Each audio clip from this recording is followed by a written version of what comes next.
দেখুন ম্যাম, আপনি আমার টিচার, আপনাকে আমি সম্মান করি, কিন্তু তাই বলে আজকে যেটা হয়েছে এটা ঠিক হয়নি। আমি না হয় বাবার ভয়ে চুপচাপ ছিলাম, সব কিছু মুখ বুজে মেনে নিতে বাধ্য হয়েছি। কিন্তু আপনি কেন মেনে নিলেন? আপনি তো প্রতিবাদ করতে পারতেন। আপনি কেন বললেন না যে আপনি আমার মতো একজন ছেলেকে বিয়ে করবেন না? আপনি কি একবারও ভেবে দেখেছেন বিষয়টা আমাদের দুজনের জন্য কতটা অস্বস্তিকর? দেখো আকাশ, একদম বাজে কথা বলবে না। আমার কোনো সমস্যা নেই। সমস্যা যেহেতু তোমার ছিল, তাহলে তুমি বিয়েতে কেন অস্বীকার করলে না? কেন বললে না যে তুমি বিয়ে করবে না? তোমাকে বিয়ে করতে আমার কোনো সমস্যা নেই, তাই আমি কখনোই বলিনি যে আমি বিয়েটা করব না। তাই এই বাজে কথাগুলো আর একবারও আমাকে বলবে না।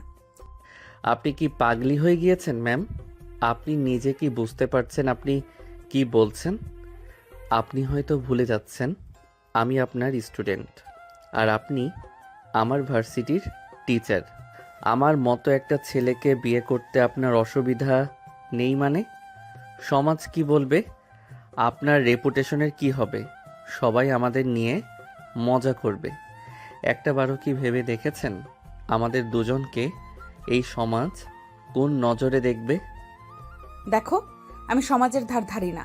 সমাজ কি ভাবলো আর সমাজ কি বললো তাতে আমার কিছু যায় আসে না। আমাকে কখনো আর এই সমাজের কথা বলতে আসবে না।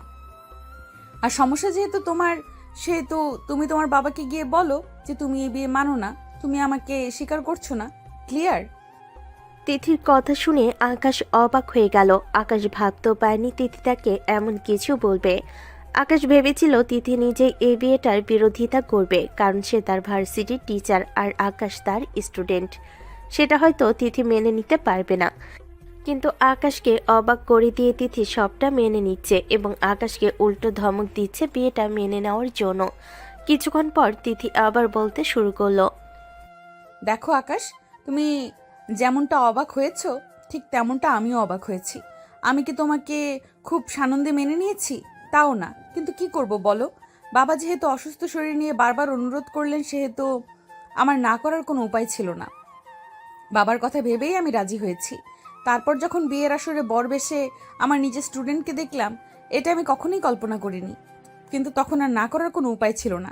পরিস্থিতি অনেকটা বেসামাল হয়ে গিয়েছিল।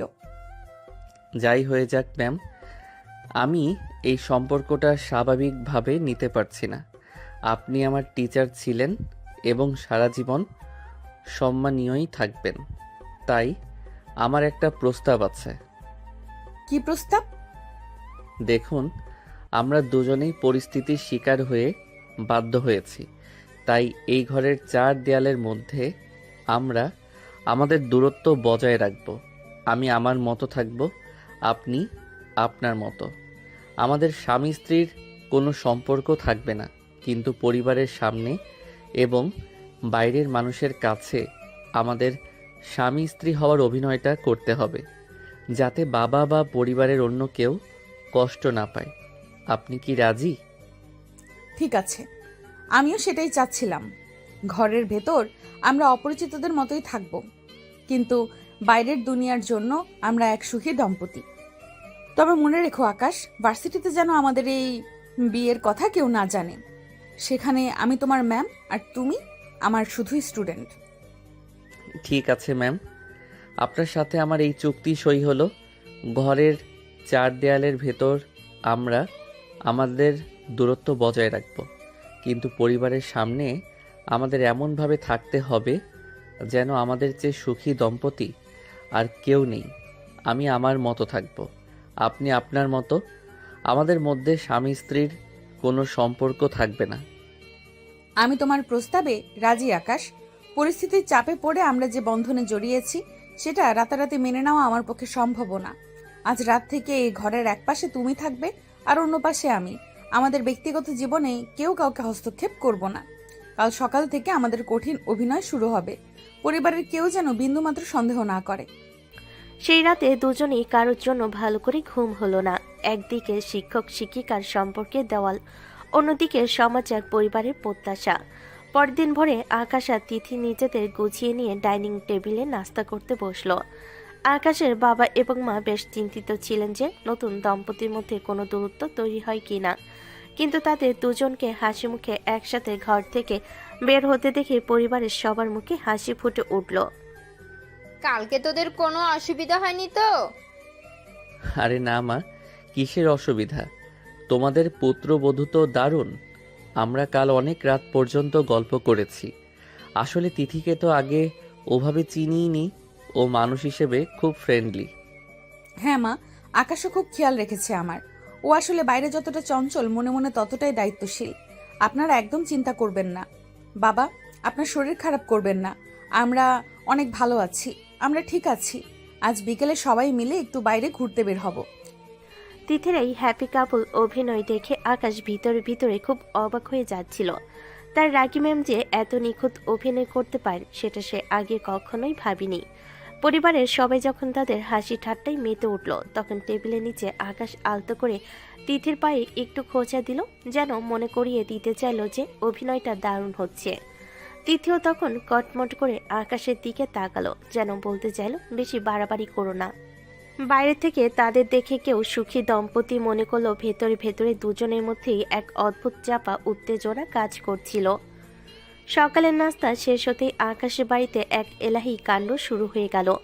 নতুন বউ ঘরে এসেছে তাই আত্মীয় স্বজনদের আনাগোনা আর রান্না বান্নার আয়োজনে পুরো বাড়ি যেন উৎসবে মেতে উঠেছে।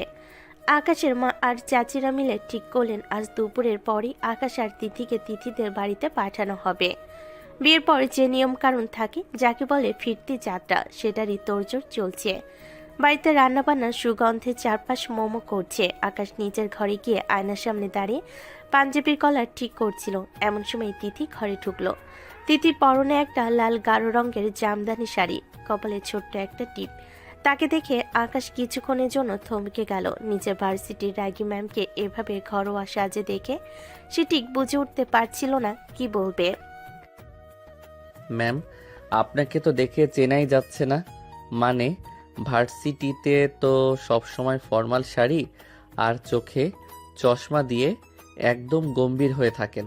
এখন তো মনে হচ্ছে আপনি সত্যি আমাদের বাড়ির বউ। দেখো আকাশ, প্রশংসা করার দরকার নেই। আমরা চুক্তি করেছি যে বাড়ির লোকের সামনে অভিনয় করব। তার মানে এই নয় যে নিভৃতে পেলেই তুমি আমাকে নিয়ে রসিকতা করবে। আর শোনো, আমার বাবার বাড়িতে গিয়ে কিন্তু সাবধানে থাকবে। বাবা খুব অসুস্থ, তিনি যেন আমাদের মধ্যে কোনো ঝামেলার আঁচ না পান। সেখানে তোমাকে আদর্শ জামাই হয়ে থাকতে হবে।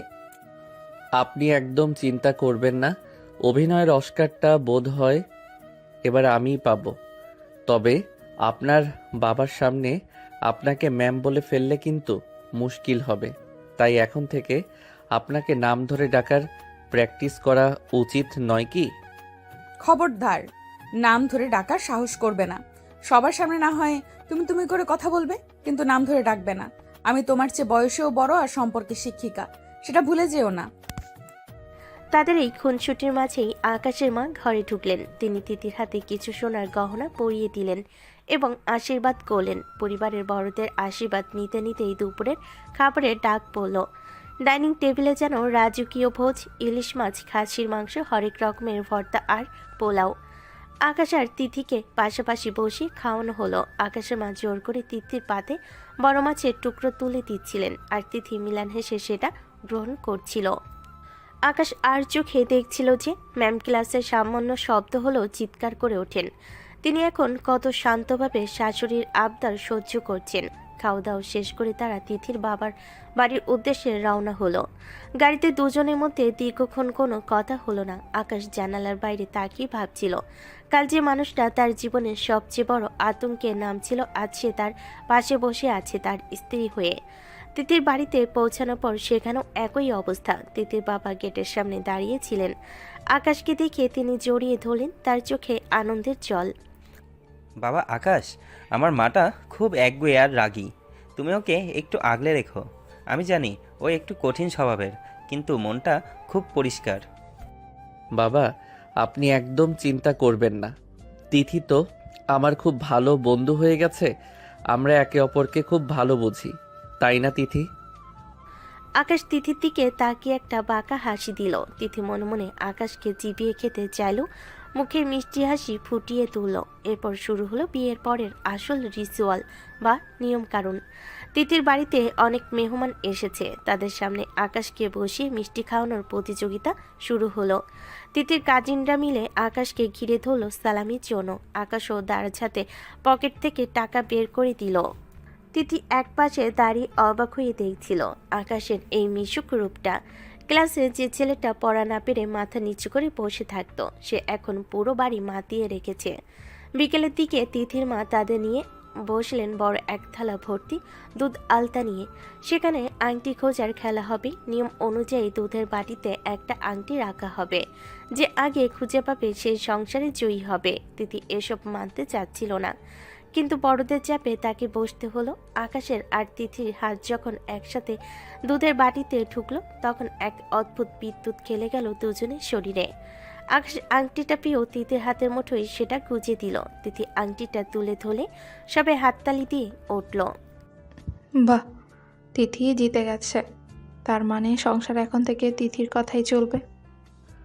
মা, সেটা তো এমনিতেও চলতো। তিথির কথার বাইরে যাওয়ার ক্ষমতা আমার কোথায়?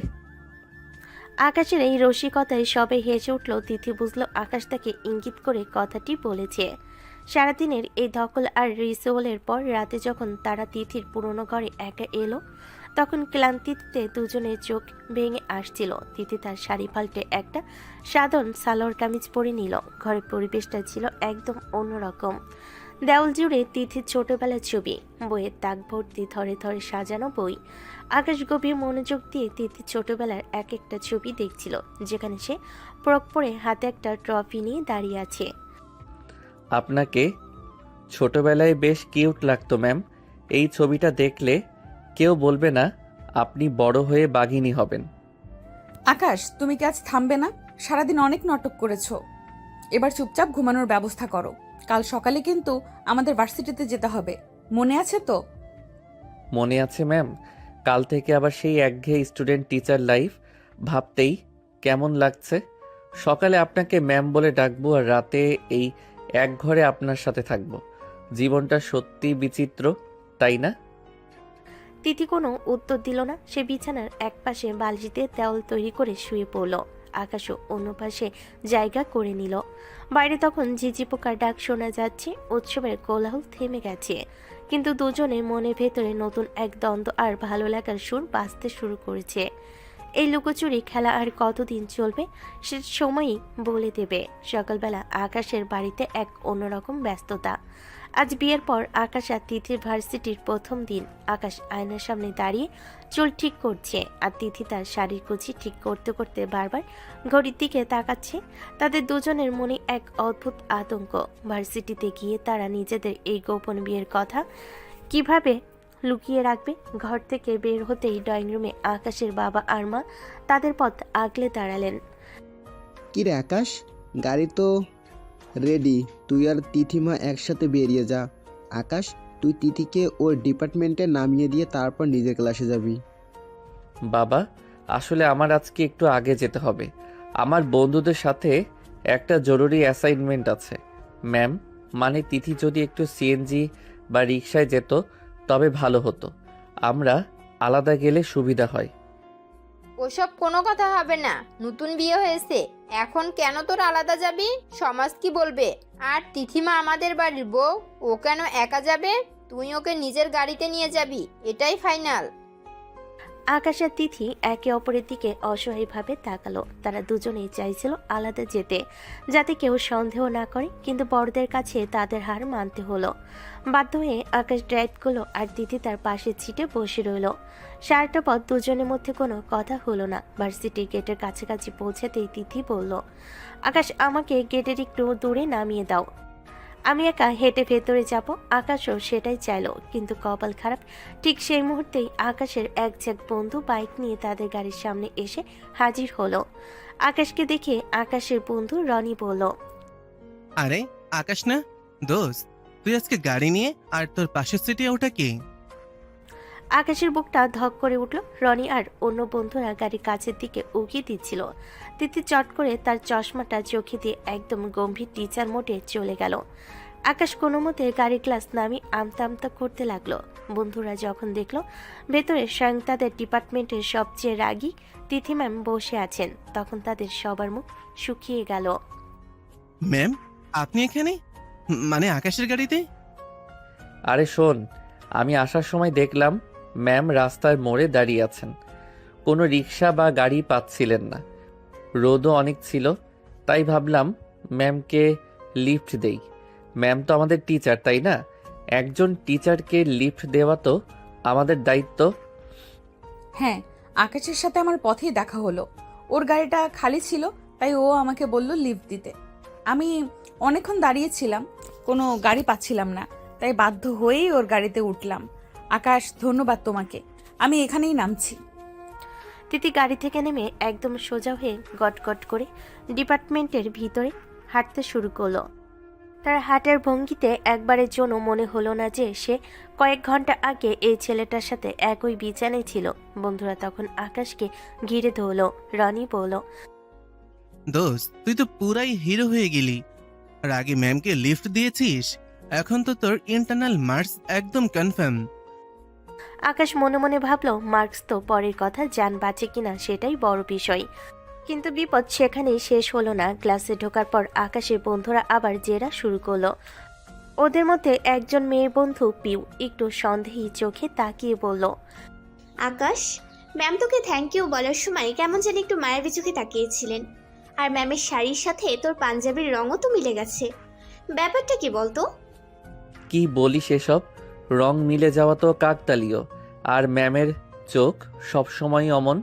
ওটা মায়াবী না, ওটা রাগী চোখ। তোরা বেশি সিনেমা দেখিস তো, তাই সব কিছুতেই রোম্যান্স খুঁজিস। এখন চুপ কর, ম্যাম ক্লাসে চলে আসবেন। কিছুক্ষণ পর তিথি ক্লাসে ঢুকলো। তার হাতে হাজিরা খাতা, পুরো ক্লাস পিনপতন নীরব। তিথি রোল কল করতে করতে যখন আকাশের নামের কাছে পৌঁছালো, সে এক মুহূর্তের জন্য থামলো। আকাশের চোখের দিকে সরাসরি না তাকিয়ে সে যান্ত্রিক গলায় ডাকলো, রোল 22।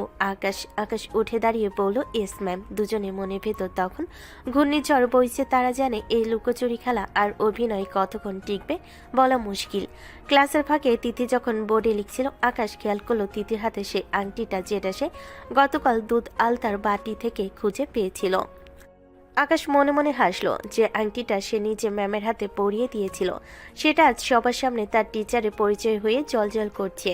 ক্লাসের পুরোটা সময় আকাশ আর তিথি কেউ কারোর দিকে ঠিকমতো তাকাতে পারেনি। তিথি যখন লেকচার দিচ্ছিল তখন তার গলা স্বর ছিল আগের মতোই গম্ভীর এবং পেশাদার। কিন্তু ক্লাস শেষে ঘন্টা বাজার পর তিথি যখন খাতা গুছিয়ে বেরিয়ে যাচ্ছিল, তখন আকাশের মাথায় এক দুষ্টু বুদ্ধি চাপলো। সে তার বন্ধুদের এড়িয়ে পেছনে দরজা দিয়ে বেরিয়ে গেল এবং আগেভাগেই করিডোরের এক নির্জন মোড়ে গিয়ে দাঁড়ালো। ভার্সিটির এই দিকটা এখন বেশ ফাঁকা। করিডোর দিয়ে তিথি হেঁটে আসছিলেন, তার হাতে কিছু ফাইল আর ব্যাগ। হঠাৎ আকাশ তার সামনে এসে রাস্তা আটকে দাঁড়ালো।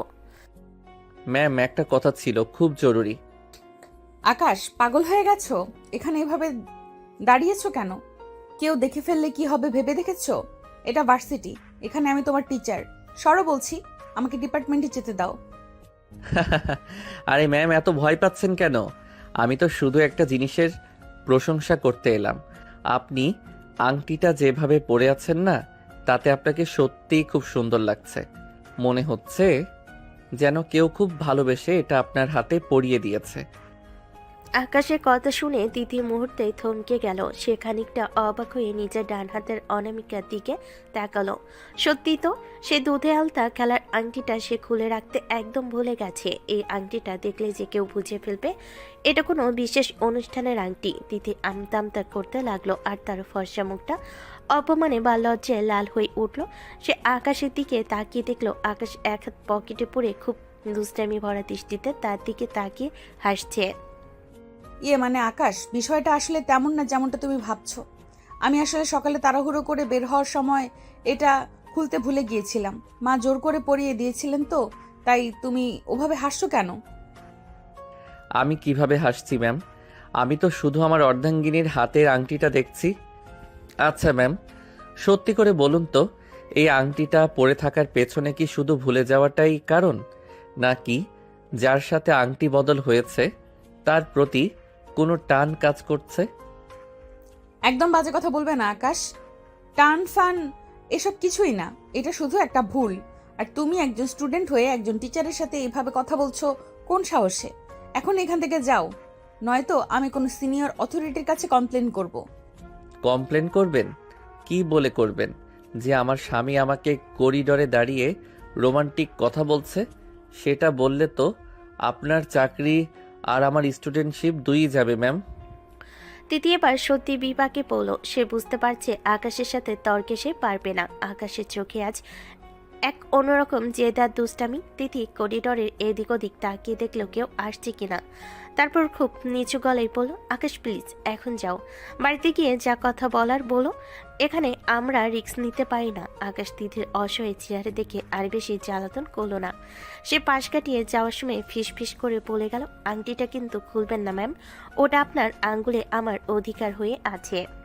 আকাশ চলে যাওয়ার পর তিথি দীর্ঘক্ষণ করিডোরে স্থবির হয়ে দাঁড়িয়ে রইল। তার হৃৎপিণ্ড যেন স্বাভাবিকের চেয়েও দ্রুত স্পন্দিত হচ্ছে। একজন রাগী ম্যাম হিসাবে সে পরিচিত হলেও আজ একজন সাধারণ ছাত্রের কাছে সে যেন বারবার হেরে যাচ্ছে। আকাশ করিডোর দিয়ে চলে যাওয়ার পর তিথি নিজেকে কিছুটা সামলে নিয়ে কমন রুমের দিকে হাঁটতে শুরু করলো, কিন্তু তার বুকের ভেতর এখনও ধকধকানি কমেনি। ঠিক তখনই বিপরীত দিক থেকে আসছিলেন আহনান স্যার। আহনান স্যার এই ভার্সিটিরই একজন তরুণ এবং জনপ্রিয় শিক্ষক। তিনি মনে মনে তিথিকে বেশ পছন্দ করেন, যদিও তিথি তাকে সবসময় একজন ভালো সহকর্মী হিসেবেই দেখে এসেছে। আরে তিথি ম্যাম, আজ আপনাকে বেশ অন্যরকম লাগছে। ক্লাস কেমন হলো? জি আহনান স্যার, ভালো। আমি আসলে একটু তাড়াহুড়ো করে বের হচ্ছিলাম, তাই ফাইল সাবমিট করতে হবে। আহনান হাসি মুখে তিথির সাথে কথা বলছিলেন, কিন্তু হঠাৎ তার নজর গেল তিথির ডান হাতের অনামিকার দিকে, যেখানে সে আংটিটা জ্বলজ্বল করছে। আহনানের হাসিটা মুহূর্তে মিলিয়ে গেল। সে কিছুটা অবিশ্বাসের দৃষ্টিতে তিথির আঙ্গুলের দিকে তাকিয়ে রইল। আহনান কিছুক্ষণ চুপ করে অবাক হয়ে প্রশ্ন করলেন, তিথি এই আঙ্গুলে আংটি কেন পড়েছে? এটা তো সাধারণত। এইটুকু বলে আহনান চুপ হয়ে গেলেন। ও এটা এটা আসলে তেমন কিছু না আহনান স্যার, এমনি একটা আংটি মা শখ করে পরিয়ে দিয়েছিলেন। আপনি যেভাবে ভাবছেন তেমন কিছু না। আমি আসছি, আমার একটু দেরি হচ্ছে। কিন্তু তিথি ম্যাম, আপনি তো আগে কখনো এমন কোনো আংটি পরেননি। আর এই আংটিটা দেখতে একদম বিয়ের আংটির মতো। হঠাৎ করে কি বিশেষ কিছু ঘটেছে যে আমরা কলিগরা জানি না? আমি তো বললামই স্যার, এটা সাধারণ একটা আংটি। আপনি অকারণে বিষয়টাকে জটিল করছেন। আমার সত্যিই এখন একটা কাজ আছে, আমি পরে কথা বলবো। আহনানের জেরা শুনে তিথি কেমন যেন কুকড়ে যাচ্ছিলেন। সে কোনো যুদ্ধের উত্তর খুঁজে পাচ্ছিল না। সে শুধু আশেপাশে তাকাচ্ছিল আর বিষয়টাকে বারবার এড়িয়ে যাওয়ার চেষ্টা করছিল। আহনান স্যার লক্ষ্য করলেন তিথি খুব অস্বস্তিতে আছে এবং তার কপালে বিন্দু বিন্দু ঘাম জমেছে। তিথির মতো একজন আত্মবিশ্বাসী মানুষ কেন সামান্য একটা আংটির প্রশ্নে এভাবে থতমত খাচ্ছে, সেটা আহনানের মাথায় খেলছিল না। আহনানের মনে সন্দেহ দানা বাঁধতে শুরু করলো। আমার শরীরটা ঠিক লাগছে না স্যার, আমি এখন যেতে চাচ্ছি, আপনি কিছু মনে করবেন না। আকাশ করিডোর দিয়ে কিছুটা দূরে চলে গিয়েছিল, কিন্তু হঠাৎ তার মনে পড়লো গাড়ির চাবিটা সে ভুল করে ক্লাসরুমের টেবিলের ওপর ফেলে এসেছে। সে চাবিটা নেওয়ার জন্য দ্রুত পায়ে আবার পেছনের দিকে ফিরে আসছিল। ঠিক সেই সময় তার নজর পড়ল সামনের দিকে। সে দেখল আহনান স্যার আর তিথি ম্যাম দাঁড়িয়ে কথা বলছেন। অন্য সময় হলে হয়তো আকাশের মনে কোনো ভাবান্তর হতো না, কারণ সে জানে তারা দুজন একই ডিপার্টমেন্টের টিচার। কিন্তু আজকে আকাশের ভেতরে কেমন যেন খচখচ করে উঠল। ভার্সিটির প্রায় সব ছাত্রছাত্রী আর টিচারেরাই জানে যে আহনান স্যার মনে মনে তিথি ম্যামকে পছন্দ করেন এবং তাকে বিয়ে করার জন্য একটা সুপ্ত ইচ্ছে তার মনে বহু আগে থেকেই আছে। তিথি, আমি কি তোমার সাথে একটু জরুরি কথা বলতে পারি? তোমার আঙ্গুলের এই আংটিটা দেখে আমার মনে হচ্ছে তুমি হয়তো কোনো বড় সিদ্ধান্ত নিয়েছো, যা আমাকে জানানোর প্রয়োজন মনে করনি। তুমি জানো আমি তোমাকে কতটা শ্রদ্ধা করি এবং আহনান স্যার, আপনার শ্রদ্ধা বা ভালো লাগার প্রতি আমার সম্মান আছে, কিন্তু আমি এখন কোনো ব্যক্তিগত বিষয় নিয়ে কথা বলতে চাচ্ছি না। আংটিটা আমি এমনিতেই পড়েছি, এর কোনো বিশেষ অর্থ খোঁজার প্রয়োজন নেই। প্লিজ আমাকে যেতে দিন। আকাশ আড়ালে দাঁড়িয়ে সবটা শুনছিল। আহানানের কণ্ঠস্বরে এক ধরনের অধিকারবোধ কাজ করছিল, যা আকাশকে তীব্রভাবে বিরক্ত করতে লাগলো। কাল পর্যন্ত যে তিথি শুধু তার ম্যাম ছিল, আজ সে তার বিবাহিত স্ত্রী। চার দেওয়ালের মধ্যে তাদের যতই দূরত্ব থাক না কেন, বাইরের কোনো পুরুষের তার স্ত্রীর সাথে এমন ঘনিষ্ঠ বা ব্যক্তিগত আলাপ আকাশ সহ্য করতে পারছিল না। আকাশে কেন যেন মনে হচ্ছিল আহানান তার সম্পত্তিতে ভাগ বসাতে চাইছে। রাগে তার হাত মুঠো হয়ে এলো। সে বুঝতে পারল তিথি এই পরিস্থিতির চাপে বেশ অস্বস্তিতে আছে এবং বারবার আহানানকে এড়িয়ে যাওয়ার চেষ্টা করছে। ম্যাম, আপনার ফাইলের কিছু কাগজ বোধহয় ক্লাসরুমে পড়েছিল, এই যে নিন। আর আপনার কি গাড়ি পেতে দেরি হচ্ছে? আমাকে তো মা ফোন করে বারবার জিজ্ঞেস করছেন আপনার দেরি কেন হচ্ছে। মা তো বলছিলেন আমরা যেন একসাথে দুপুরের খাবার খাই। হঠাৎ আকাশকে সেখানে উপস্থিত হতে দেখে তিথি আর আহনান দুজনেই চমকে গেল। আকাশ এমনভাবে কথা বলল যেন আহনানকে বুঝিয়ে দিতে চাইল যে তিথির সাথে তার শুধু ছাত্র শিক্ষকের সম্পর্ক নয়, বরং তার বাড়ির সাথেও তিথির গভীর যোগাযোগ আছে। আকাশ তিথির খুব কাছে এসে দাঁড়িয়েছে, যা সাধারণ কোনো ছাত্রের পক্ষে সম্ভব ছিল না। আহনান ভুরুকুচকে আকাশের দিকে তাকালেন। তার মনে হলো এই ছাত্রটি আজ একটু বেশি সীমা লঙ্ঘন করছে। আকাশ, তুমি এখানে কি করছো? আর তুমি তিথি ম্যামের বাড়ির খবর কিভাবে জানো? তুমি না বলছো কেন? আরে স্যার, আপনি জানেন না, তিথি ম্যামের মা আর আমার মা খুব ছোটবেলার বন্ধু। সেই সূত্রে আমরা ফ্যামিলি ফ্রেন্ড, তাই ম্যামের দেখভালের দায়িত্ব মা আজ আমাকেই দিয়েছেন। আর আপনি ম্যামকে নিয়ে মিছিমিছি চিন্তা করবেন না, আমি থাকতে ওনার কোনো অসুবিধা হবে না। ম্যাম চলুন, রোদ বাড়ছে, গাড়ি স্টার্ট দিয়ে রেখেছি। তিথি অবাক হয়ে আকাশের দিকে তাকিয়ে রইল। সে ভাবতে পারেনি আকাশ এসে এমন একটা নাটক সাজাবে। একদিকে সে হাঁপ ছেড়ে বাঁচল আহনানের হাত থেকে রক্ষা পেয়ে, কিন্তু অন্যদিকে তার ভয় হতে লাগলো যে আকাশ যেভাবে কথা বলছে তাতে যে কেউ সন্দেহ করবে। তিথি দেখলো আহনানের মুখটা কালো হয়ে গেছে। আহনান বুঝতে পারছেন আকাশ তাকে ইচ্ছাকৃতভাবে বাধা দিচ্ছে। আহানান স্যার, আকাশ ঠিকই বলছে। আমাদের পারিবারিক একটা অনুষ্ঠান আছে আজ, তাই আমাকে তাড়াতাড়ি ফিরতে হবে। আপনি কিছু মনে করবেন না। আকাশ চলো। আকাশের তিথি যখন করিডোর দিয়ে হেঁটে গাড়ির দিকে যাচ্ছিল, তখন আকাশ একবার পেছন ফিরে আহনানের দিকে তাকালো। তার চোখে তখন এক বিজয়ী বীরের ভাব। আহনান পাথরের মতো দাঁড়িয়ে দেখছিলেন তার প্রিয় মানুষটি এক সাধারণ ছাত্রের সাথে কেমন সহজে চলে যাচ্ছে। গাড়িতে ওঠার পর তিথি দীর্ঘক্ষণ ঘুম মেরে বসে রইল। আকাশ যখন ড্রাইভ করতে শুরু করলো, তখন তিথি আর নিজেকে সামলাতে পারল না। তুমি কি পাগল হয়ে গিয়েছো আকাশ? আহানান স্যারের সামনে ওসব ফ্যামিলি ফ্রেন্ড আর মায়ের কথা কেন বললে? উনি যদি এখন ডিপার্টমেন্টে গিয়ে এই নিয়ে আলোচনা শুরু করেন, তবে আমাদের মান সম্মান কোথায় গিয়ে ঠেকবে? তুমি কেন সবসময় পরিস্থিতিকে আরো জটিল করো? ম্যাম, আপনার সম্মান রক্ষা করতেই আমি ওখানে গিয়েছিলাম। আহানান স্যার যেভাবে আপনার আংটি আর ব্যক্তিগত জীবন নিয়ে প্রশ্ন করছিলেন, তা আমার একটু ভালো লাগছিল না। আমি আপনার স্বামী ম্যাম, এইটুকু অধিকার তো আমার আছে যে অন্য কোনো পুরুষ যেন আমার সামনে আপনাকে নিয়ে বাজে স্বপ্ন না দেখে। আহানান স্যার আপনাকে পছন্দ করেন সেটা আমি জানি, কিন্তু এখন আপনি বিবাহিত, এটা ওনাকে বুঝিয়ে দেওয়া জরুরি ছিল। অধিকার? তুমি এখন অধিকারের কথা বলছো? কাল তো বললে আমরা চার দেওয়ালের ভেতরে দূরত্ব বজায় রাখবো, তবে আজ হঠাৎ এই দরদ কোথা থেকে এলো? তুমি কি আমায় হিংসে করছিলে আকাশ? তিথির এই প্রশ্নে আকাশ চুপ হয়ে গেল। সে নিজেও জানে না কেন সে এমনটা করলো। সত্যি কি তার মনে ঈর্ষা জন্মেছে, নাকি সে শুধু দায়িত্ব পালন করছিল?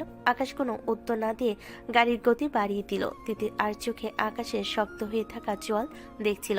সে বুঝতে পারলো এই ছেলেটা যতটা শান্ত হওয়ার কথা ছিল, আসলে সে তার চেয়েও অনেক বেশি গভীর।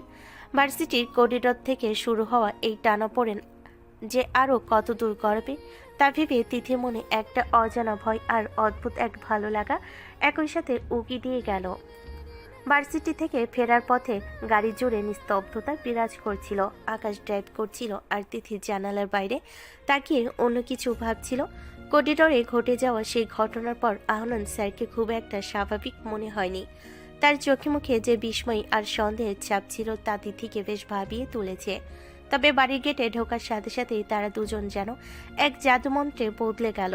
গাড়ির দরজা খুলে নামার আগে আকাশ তিথির দিকে তাকিয়ে মুচকি হাসলো, যেন মনে করিয়ে দিল যে এখন অভিনয়ের সময়। বাড়িতে পা রাখতেই তার আবার সেই আদর্শ সুখী দম্পতি, সবার সাথে হাসি মুখে কথা বলা, একসাথে বসে চা খাওয়া আর একে অপরের প্রতি কৃত্রিম যত্ন দেখানো, সবই চলল নিখুঁতভাবে। তাদের এই ভালোবাসার নাটক দেখে বাড়ির বড়রা বেশ তৃপ্তি পেলেন। কিন্তু রাতের আধার নামতে যখন তারা নিজেদের শোবার ঘরে ফিরল, তখন সেই কৃত্রিম হাসির আড়াল থেকে বেরিয়ে আসলো আসল দূরত্ব। ম্যাম, আজকে দিনটা কিন্তু বেশ ধকলের ছিল। বিশেষ করে ওই আহানান স্যারকে যেভাবে হ্যান্ডেল করলাম, আমার তো মনে হয় আমাকে কোনো সিরিয়ালে চান্স দেওয়া উচিত। আপনি যেভাবে ভয় পেয়েছিলেন, আমি না গেলে নির্ঘাত ধরা পড়ে যেতেন। তোমার এই অতিরিক্ত আত্মবিশ্বাস একদিন আমাদের বিপদে ফেলবে আকাশ। তুমি নিজেকে বড় বেশি চালাক ভাবো। এখন চুপচাপ নিজের জায়গায় যাও, আমার মাথায় খুব যন্ত্রণা করছে। তিথি ড্রেসিং টেবিলের সামনে দাঁড়িয়ে নিজের গয়নাগুলো খুলছিল। আকাশ বিছানার এক কোণে বসে নিজের ফোনটা চেক করছিল। হঠাৎ পিনপতন নীরবতা ভেঙে আকাশের ফোনটা সজোরে বেজে উঠল। স্ক্রিনের দিকে তাকাতেই আকাশের মুখটা কেমন ফ্যাকাশে হয়ে গেল। কলটা এসেছে নীলার কাছ থেকে। নীলা হলো আকাশের এক্স গার্লফ্রেন্ড। আকাশ অনেক চেষ্টা করেও এই নামটা নিজের জীবন থেকে পুরোপুরি মুছে ফেলতে পারেনি। নীলার ফোন থেকে আকাশ এক মুহূর্তের জন্য থতমত খেয়ে গেল। সে বুঝতে পারছিল না এই অসময়ে নীলা কেন ফোন করেছে। কার ফোন? ধরছো না কেন? কোনো জরুরি কেউ কি? না, মানে বিশেষ কেউ না, জাস্ট এক বন্ধু। তিথি লক্ষ্য করলো আকাশের গলার স্বর কাঁপছে এবং সে ফোনটা আড়াল করার চেষ্টা করছে। তিথি আর চোখে স্ক্রিনের দিকে তাকিয়ে নীলা নামটা দেখে ফেলো। সে জানে আকাশ আর নীলার অতীতের কথা, কারণ ভার্সিটির কোনো খবরই ম্যাম হিসাবে তার অজানা ছিল না। নীলার কল আসার পর আকাশের অস্বস্তি দেখে তিথির বুকের ভিতর কেমন যেন এক অদ্ভুত যন্ত্রণা মোচড় দিয়ে উঠল। এতক্ষণ যে মানুষটা অধিকার নিয়ে কথা বলছিল, সেই মানুষটাই এখন অন্য এক মেয়ের ফোন দেখে গুটিয়ে যাচ্ছে। তিথির মনে হলো তার অস্তিত্ব যেন এখানে খুব নগণ্য। সে কোনো কথা না বলে গয়নাগুলো ডেস্কটপে রেখে মনমরা হয়ে বিছানার উল্টো দিকে চলে গেল এবং মুখ ফিরিয়ে শুয়ে পড়ল। ম্যাম, আরে আপনি হঠাৎ ওভাবে শুয়ে পড়লেন কেন? আমি তো কলটা রিসিভও করিনি। শুনুন তো। আকাশ বেশ অবাক হলো। সে বুঝতে পারলো না তিথি কেন হুট করে এভাবে রিয়াক্ট করলো। নীলার কল আসাটা যে তিথিকে এতটা প্রভাবিত করবে সেটা তো তার কল্পনার বাইরে ছিল। আকাশ ভাবছিল তিথি তো তাকে ভালোই বাসে না, তাদের মধ্যে তো শুধু একটা চুক্তি আছে। তবে তিথির এই মন খারাপ করা অভিমান কি হিংসা থেকে নাকি অসম্মানের ভয় থেকে? আকাশ ফোনটা সাইলেন্ট করে তিথির দিকে তাকালো। তিথি কম্বলটা গায়ে দিয়ে একদম আড়ষ্ট হয়ে শুয়ে আছে। আকাশ ডাক দেওয়ার চেষ্টা করেও পারল না। এক অদ্ভুত নীরবতা ঘরটাকে গ্রাস করে নিল। আকাশ বুঝল না যে তার ম্যাম আজ একজন শিক্ষক হিসাবে নয়, বরং একজন স্ত্রী হিসেবে মনে মনে ভীষণ আঘাত পেয়েছেন। রাতে সেই থমথমে পরিবেশ সকাল পর্যন্ত কাটল না। ভোরের আলো ফুটতে আকাশ লক্ষ্য করল তিথি তখনও মুখ ফিরিয়ে শুয়ে আছে। আজ আকাশের খুব গুরুত্বপূর্ণ একটা ল্যাব ক্লাস আছে, তাই তাকে অনেক ভোরে বের হতে হবে। তিথির ক্লাস শুরু হতে এখনো ঘন্টা দুয়েক বাকি। আকাশ একবার ভাবল তিথিকে ডেকে তুলে একসাথে যাবে, কিন্তু কাল রাতের এই অস্বস্তিকর পরিস্থিতির পর সাহস করে উঠতে পারল না। সে নিজের মনেই তৈরি হয়ে নিল এবং তিথিকে ঘুমন্ত অবস্থায় রেখে নিঃশব্দে ঘর থেকে বেরিয়ে গেল। আকাশ ভাবল ম্যাম না হয় আজ একটু শান্তিতে ঘুমাক, ওনাকে ছাড়াই না হয় আজ ভার্সিটিতে যাই। তিথি যখন ঘুম থেকে উঠল তখন দেখলো আকাশ বাড়িতে নেই। ঘড়ির দিকে তাকিয়ে সে দীর্ঘশ্বাস ফেল। কালকের ওই নীলার কলটা তার মনে শান্তি কেড়ে নিয়েছে। আয়নার সামনে দাঁড়িয়ে নিজেকে ঠিক করতে করতে সে ভাবল আকাশকে নিয়ে অযথা চিন্তা করা তার সাজে না। তারা তো শুধু চুক্তিতে আবদ্ধ, কিন্তু মন তো আর যুক্তির কথা শোনে না। তিথি কোনো মতে তৈরি হয়ে একাই ভার্সিটির উদ্দেশ্যে রওনা দিল। আজ তার মনটা অন্যদিনের চেয়ে অনেক বেশি ভারী হয়ে আছে। তিথি যখন ভার্সিটির মেন গেটে পা রাখলো তখন রোদের তেজ বাড়তে শুরু করেছে। গেট দিয়ে ঢুকে করিডোর ধরে হাঁটার সময় হঠাৎ তার নজর গেল ক্যাফেটেরিয়ার সামনে কৃষ্ণচূড়া গাছটা নিচে, সেখানে আকাশের বন্ধুদের নিয়মিত আড্ডা জায়গা। তিথি স্বাভাবিকভাবেই একবার সেদিকে তাকালো আকাশকে দেখার জন্য, কিন্তু পরক্ষণেই তার পা দুটো যেন মাটির সাথে গেঁথে গেল। সে যা দেখল তা তার দুঃস্বপ্নেও ছিল না। দূরে দাঁড়িয়ে থাকা আকাশকে ঘিরে তার বন্ধুরা আড্ডা দিচ্ছে, আর ঠিক সেই মুহূর্তে নীলা দৌড়ে এসে সবার সামনে আকাশকে জড়িয়ে ধরল। নীলা আকাশকে ছাড়ছে না, বরং তার কাঁধে মুখ গুজে দাঁড়িয়ে আছে। আকাশকে দেখে মনে হচ্ছে সে খুব অপ্রস্তুত হয়ে পড়েছে, কিন্তু সে নীলাকে সরিয়েও দিচ্ছে না। তিথি পাথর হয়ে দাঁড়িয়ে দেখছিল দৃশ্যটা। তার শরীরের ভেতর দিয়ে এক তীব্র ঘৃণাস্রোত বয়ে গেল, যে আকাশ কাল করিডোরে দাঁড়িয়ে তাকে অধিকারের কথা শুনিয়েছিল, যে আকাশ তাকে নিয়ে হ্যাপি কাপল হওয়ার নাটক করে যাচ্ছিল, সেই আকাশ আজ সবার সামনে অন্য এক মেয়ের আলিঙ্গনে আবদ্ধ। তিতির চোখের কোণে এক ফোঁটা নোনা জল উকি দিল, সে দ্রুততা মুছে ফেল। আকাশের এক বন্ধু রনি হঠাৎ গেটের দিকে তাকিয়ে তিতিকে দেখে ফেল। সে চট করে আকাশের পিঠে টোকা দিল। আকাশ চমকে পেছনে ফিরতে দেখল দূরে তিথি দাঁড়িয়ে আছে। তিতির চোখের দৃষ্টি আজ অন্যদিনের চেয়েও বেশি শীতল আর কঠিন। আকাশ নীলাকে এক ধাক্কায় সরিয়ে দিয়ে তিথির দিকে এগোতে চাইল, কিন্তু তিথি কোনো সুযোগ দিল না। সে কোনো কথা না বলে নিজের ব্যক্তিত্ব আর গাম্ভীর্য বজায় রেখে দ্রুত পায়ে ডিপার্টমেন্টের ভেতর চলে গেল। আকাশের বুকটা ধক করে উঠল। সে জানে তিথি ম্যামের এই এক মুহূর্তের চাহনি অনেক বড় জ্বরের সংকেত। নীলা তখনও আকাশের হাত ধরে কিছু একটা বলার চেষ্টা করছিল, কিন্তু আকাশ তাকে ঝেড়ে ফেলে দিয়ে পাগলের মতো তিথি পিছু নিল। তবে তার মনে একরাশ ভয় কাজ করছিল। একজন রাগী ম্যাম আর একজন অপমানিত স্ত্রী, এই দুই সত্তা যখন একসাথে ফুঁসে উঠবে, তখন আকাশের পক্ষে নিজেকে সামলানো হয়তো আর সম্ভব হবে না। ভার্সিটির চত্বরে দাঁড়িয়ে থাকা শত শত স্টুডেন্টদের ভিড়ে আকাশ নিজেকে খুব একার অপরাধী মনে করতে লাগলো। তিথি চলে যাওয়ার পর আকাশ রাগে আর বিরক্তিতে ফেটে পড়ল। সে একজটকে নীলার হাত নিজের শরীর থেকে সরিয়ে দিল।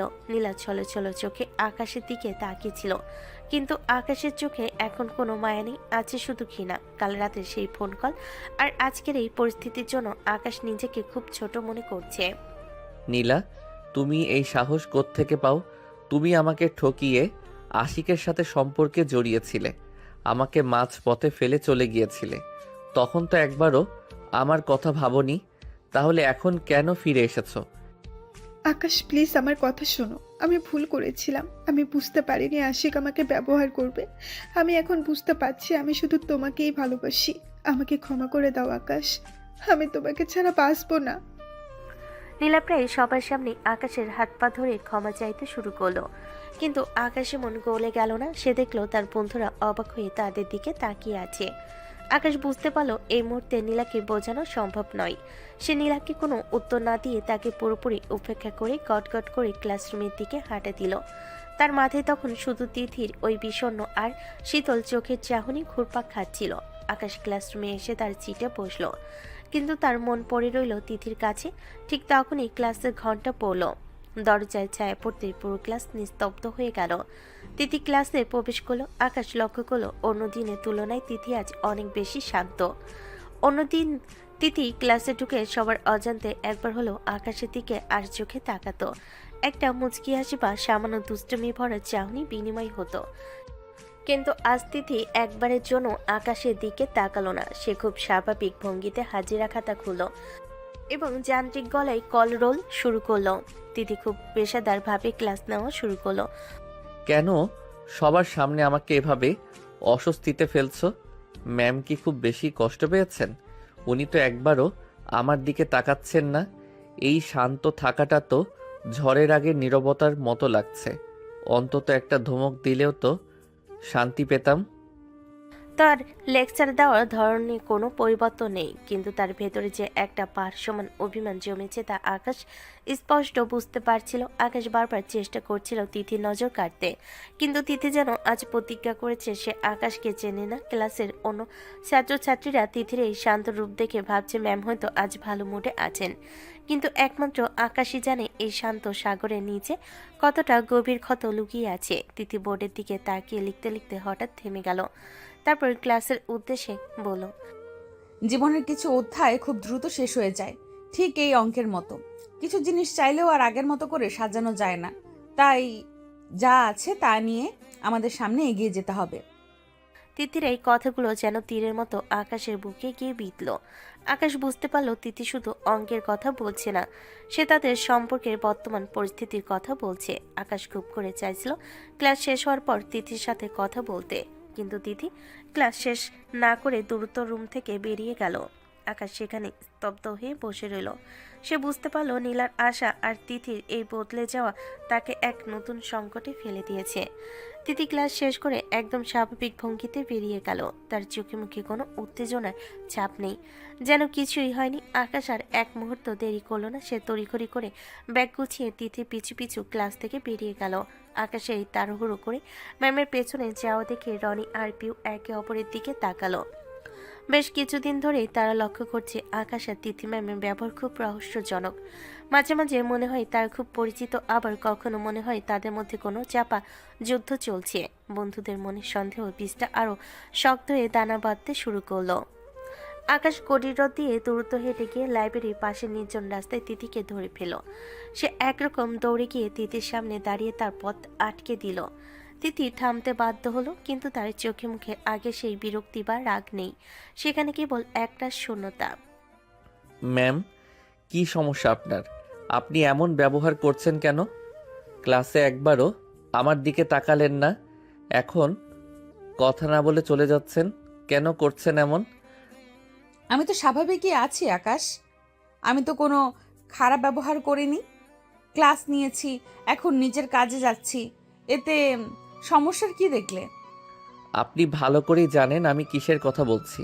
ওই যে সকালে নীলা আমাকে জড়িয়ে ধরেছিল, সেটা দেখে আপনি অমন করছেন কেন? আপনি তো বলেছিলেন আমাদের মধ্যে কোনো ভালোবাসা নেই, আমরা শুধু চুক্তিতে আছি। আপনি তো আমাকে ভালোবাসেন না, তবে নীলাকে আমার সাথে দেখে আপনার এত জলে কেন? আকাশের এই সরাসরি প্রশ্নে তিথি এক মুহূর্তের জন্য থমকে গেল। তার বুকের ভেতরটাও হু হু করে উঠল। সে মুখে এক কঠিন আবরণ বজায় রাখলো। সে আকাশের চোখের দিকে তাকিয়ে খুব ধীর স্থিরভাবে উত্তর দিতে শুরু করলো। দেখো আকাশ, বেশি কথা বলবে না।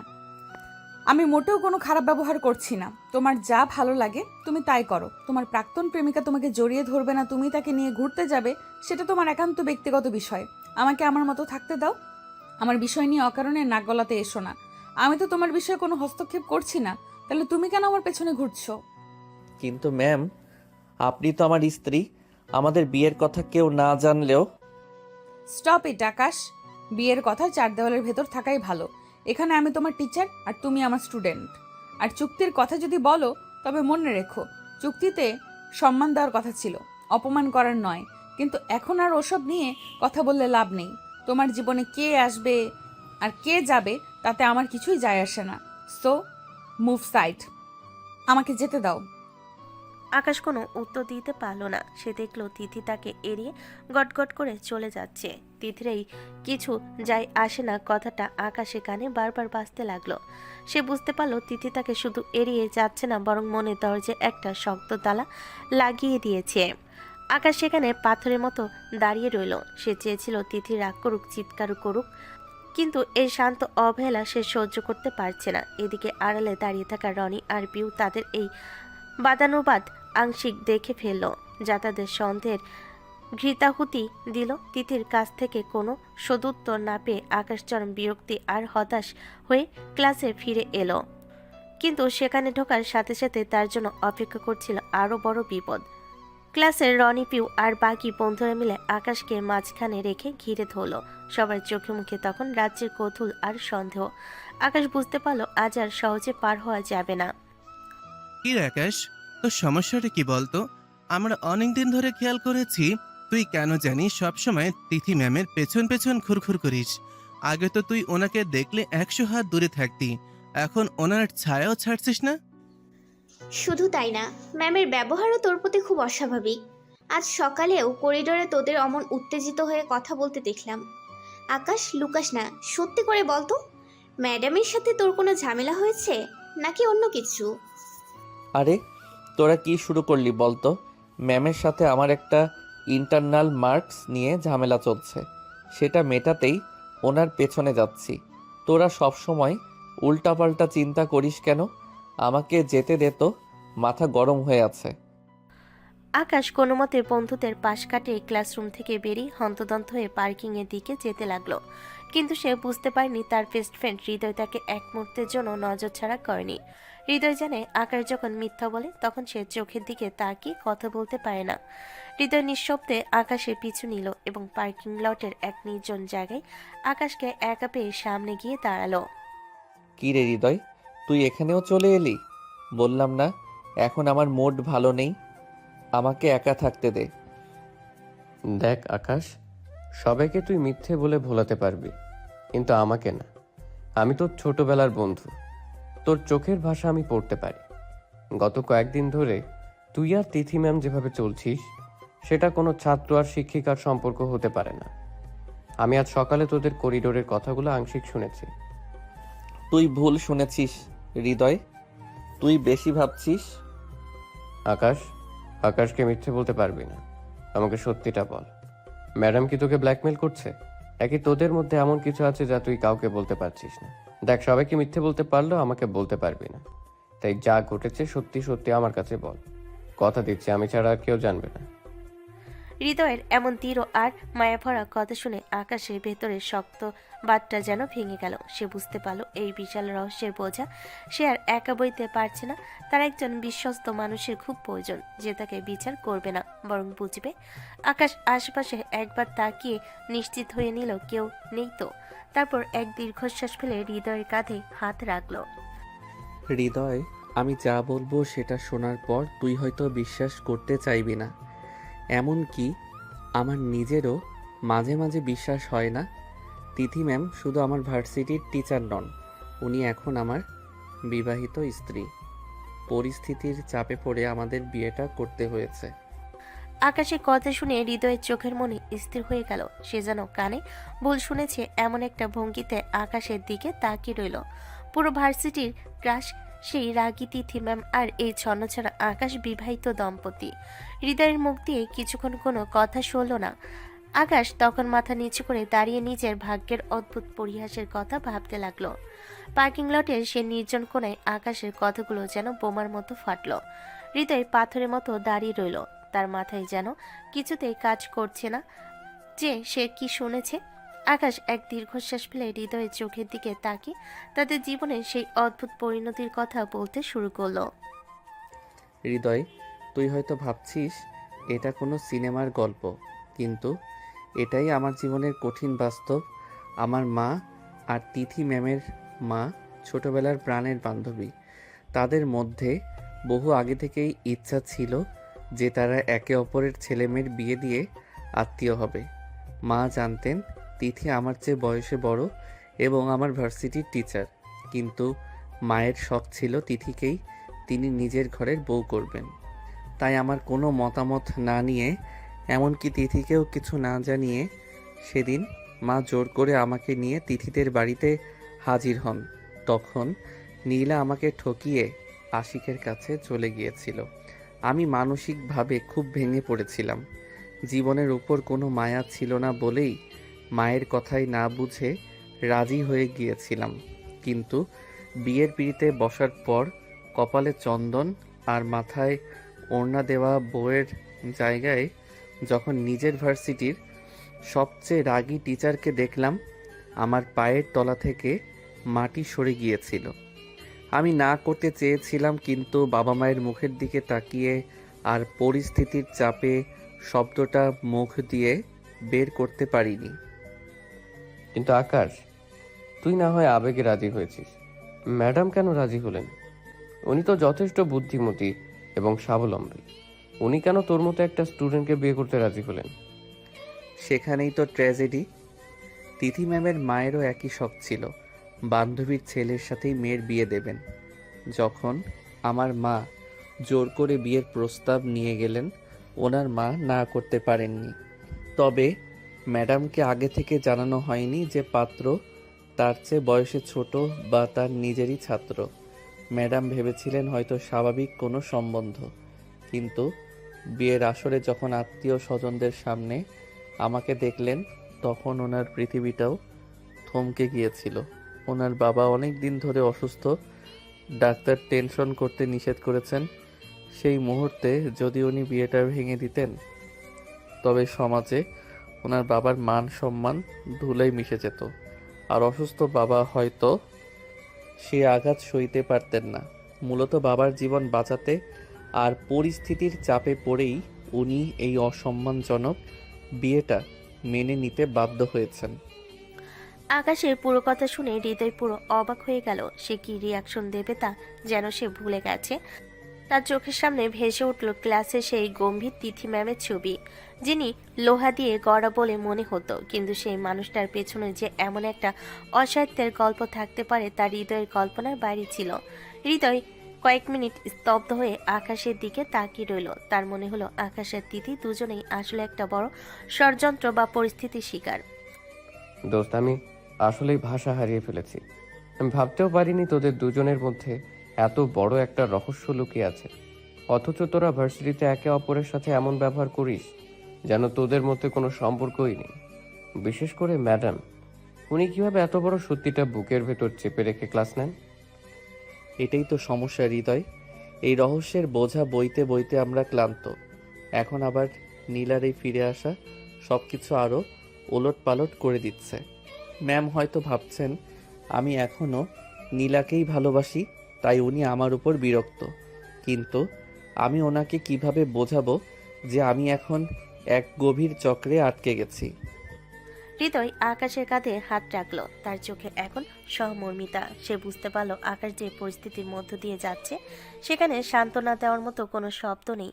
তবে হৃদয়ের এই নীরবতা আকাশকে কিছুটা স্বস্তি দিল, যে অন্তত একজন মানুষ তার এই গোপন দহনের কথা জানতে পেরেছে। পার্কিং লটের নির্জনতায় দুই বন্ধুর কথোপকথন গভীর থেকে গভীরতর হচ্ছিল। আকাশের মুখে সবটা শোনার পর হৃদয়ের বিস্ময় কাটছিল না।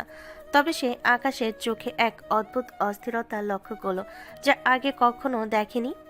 হৃদয় একটু সময় নিয়ে আকাশের চোখের দিকে তাকিয়ে সরাসরি একটা প্রশ্ন করে বসল। আচ্ছা আকাশ, একটা কথা সত্যি করে বলতো, তুই কি ম্যামকে ভালোবাসিস? মানে তিথি ম্যামের প্রতি কি তোর আসলেই কোনো অনুভূতি তৈরি হয়েছে? ভালোবাসি কিনা জানি না রে হৃদয়, তবে ইদানিং ম্যাডামের মন খারাপ দেখলে আমার একদম ভালো লাগে না। কেন জানি নিজের ভেতর খুব অস্থির লাগে। এই কদিন ওনার সাথে এক ছাদের নিচে মানুষটা যে উপর দিয়ে যতটা রাগী, ভেতরটা ঠিক ততটাই নরম। সত্যি বলতে উনি এখন আমার অভ্যাসে পরিণত হয়েছেন। এই যে ওনার সাথে ছোট ছোট ঝগড়া, একটু একটু হাসি মজা, এগুলোকেই আমাকে আবার নতুন করে বাঁচতে শিখিয়েছে। না হলে নীলা যখন আমাকে ঠকিয়ে চলে গিয়েছিল আমি তো একদম শেষ হয়ে গিয়েছিলাম। তিথি ম্যামই আমাকে অজান্তে আবার স্বাভাবিক জীবনে ফিরিয়ে এনেছেন। তাহলে ম্যাডামের মনে কি চলছে? ম্যাডাম কি তোকে ভালোবাসে? উনি কি একবারও তোকে এমন কিছু বুঝিয়েছেন? না রে, ওনার মনে কি আছে সেটা বোঝা মুশকিল। উনি তো সবসময় সেই গম্ভীর টিচার মোডেই থাকেন। আমাদের মধ্যে তো বিয়ের শুরুতেই চুক্তি হয়েছিল যে আমরা কেউ কারো ব্যক্তিগত জীবনে নাক গলাবো না। তাই আমার ধারণা উনি হয়তো আমাকে শুধু পরিস্থিতির শিকার একজন ছাত্র হিসেবেই দেখেন। আমার কি মনে হয় জানিস, ম্যাডামও তোকে ভালোবাসেন, একদম 100% নিশ্চিত থাক। তুই হঠাৎ এমন কথা কেন বলছিস? ওনার ব্যবহারে তো ভালোবাসার চিটে ফোঁটাও দেখি না, শুধু ধমক আর শাসন। আরে বুদ্ধু, এটাই তো ভালোবাসার লক্ষণ। তুই ভেবে দেখ, ম্যাডাম যদি তোকে ভালো না বাসতেন তবে নীলাকে তোর সাথে জড়িয়ে ধরা অবস্থায় দেখে ওনার কিচ্ছু যায় আসতো না। উনি তো চুক্তির দোহাই দিয়ে সবকিছু এড়িয়ে যেতে পারতেন, কিন্তু ম্যাডাম রিঅ্যাক্ট করেছেন। ওনার মুখ শুকিয়ে গেছে, তোর ওপর অভিমান করেছেন। তার মানে কি? তার মানে তোর জীবনে অন্য কোনো মেয়ের উপস্থিতি ম্যাম সহ্য করতে পারছেন না। ম্যামের এই জ্বলে ওঠা আর রাগটাই বলে দিচ্ছে যে ম্যাম তোকে মন থেকে নিজের স্বামী হিসেবে মেনে নিয়েছেন। হৃদয়ের কথাগুলো শোনার পর আকাশের মনে কোণে যেন আশার এক নতুন প্রদীপ জ্বলে উঠল। সে আগে কখনো এভাবে ভেবে দেখেনি। হৃদয়ের যুক্তিগুলো আকাশের কাছে খুব জোরালো মনে হতে লাগলো। আসলেই তো, তিথি যদি তাকে অবহেলাই করতেন তবে তার এত অভিমান কেন? কেন তিনি নীলার নাম শুনেই মুখ ফিরিয়ে নিচ্ছেন? আকাশ গভীর এক ঘোরের মধ্যে তলিয়ে গেল। সে বুঝতে পারল তাদের এই অসময় সম্পর্কের সমীকরণটা আসলে যতটা জটিল মনে হচ্ছে তার চেয়েও অনেক বেশি মায়াবী।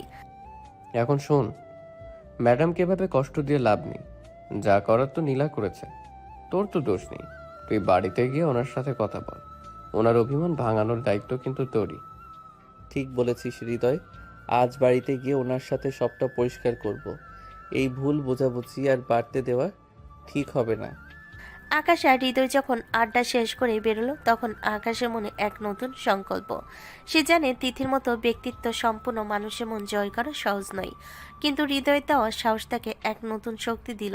আর এদিকে তিথি তার কেবিনে বসে জানালার বাইরে তাকিয়ে ভাবছিলেন কেন তিনি আকাশের উপর এত অধিকার বোধ দেখাচ্ছেন। তবে কি তিনি আসলেই তার এই ছাত্রটির প্রেমে পড়ে গেছেন?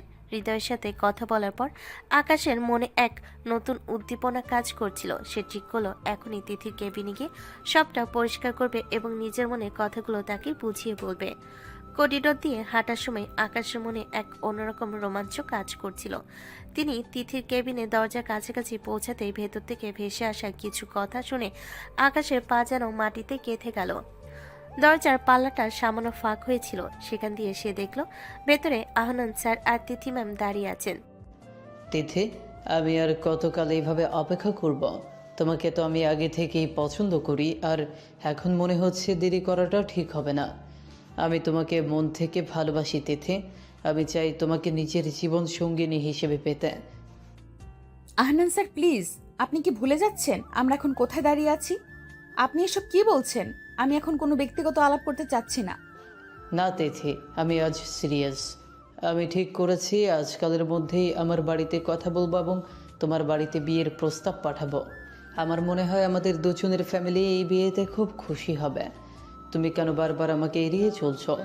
তোমার জীবনে কি অন্য কেউ আছে? তিথি পাথরের মতো দাঁড়িয়ে রইল। সে আহনানের এই সরাসরি প্রস্তাবে এবং বিয়ের কথা বলাতে খুব সতর্কতার সাথে নিজেকে সামলানোর চেষ্টা করছিল। সে মনে মনে চাচ্ছিল চিৎকার করে বলতে চেয়ে সে বিবাহিত, কিন্তু চুক্তির কথা ভেবে আর পরিস্থিতির জটিলতায় সে কিছুই বলতে পারল না। আহনানের জোরাজুরি আর তীব্র ভালোবাসার দাবির মুখে তিথি একদম চুপ হয়ে গেল। সে কোনো প্রতিবাদ করতে পারল না, আবার সম্মতিও দিল না। তিথির এই নীরবতা দেখে আহনানের আত্মবিশ্বাস আরও বেড়ে গেল। দরজার আড়ালে দাঁড়িয়ে সবটা দেখছিল আর শুনছিল আকাশ।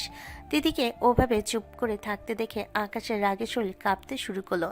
তার মনে হলো তিথি কেন আহনানকে কড়া গলায় ধমক দিচ্ছে না, কেন বলছে না যে সে বিবাহিত। কাল যে তিথি তাকে অধিকার নিয়ে কথা শুনিয়েছে, সেই তিথি আজ অন্য পুরুষের সামনে নিথর হয়ে দাঁড়িয়ে আছে। আকাশের ভেতর এক তীব্র হিংসার ক্রোধের আগুন জ্বলে উঠল। সে ভাবল তিথি হয়তো মনে মনে আহনান স্যারকে পছন্দ করে, তাই হয়তো সে প্রতিবাদ করছে না। আকাশে মনে হলো তার সেখানে আর এক মুহূর্ত দাঁড়িয়ে থাকা উচিত নয়। সে নিজের ওপর নিয়ন্ত্রণ হারিয়ে ফেলল।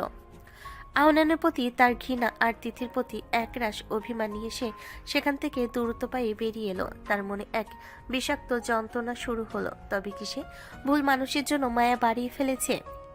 বাহ, দারুণ নাটক তো।